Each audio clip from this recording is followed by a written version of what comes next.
झालेली आहे. आता यानंतर वेग येणार आहे.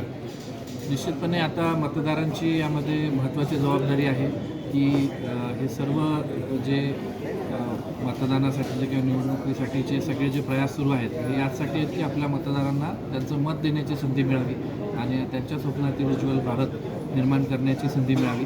त्या अनुषंगानं दिनांक 26 तारखेला हिंगोली आणि नांदेड लोकसभा क्षेत्रात जेही आपल्या जिल्ह्यातील मतदार आहेत त्यांना मी पुन्हा एकदा विनंती करतो की आपण मतदानासाठी बाहेर यावं. त्याचबरोबर दुसरी एक जबाबदारी अशी राहील की उमेदवाराचा किंवा त्याच्या प्रचारकांचा हक्क असतो की त्यांना मतदारापर्यंत पोहोचायचं असतं, त्यांचा प्रचार करायचा असतो.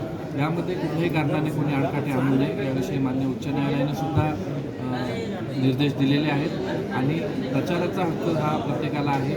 जर कुठल्या संघटनेच्या किंवा कुठल्या गावाच्या काही मागण्या असतील तर त्यांनी त्या सनदशीर मार्गाने मांडाव्यात. मात्र अशा प्रकारचं कुठलंही हत्यार जर केलं की कुठल्याही प्रकारे कोणाला प्रचारामध्ये बाधा केली किंवा काही अडचण केली तर मात्र आपल्याला त्यामध्ये कारवाई करावी लागते. सर दुसरे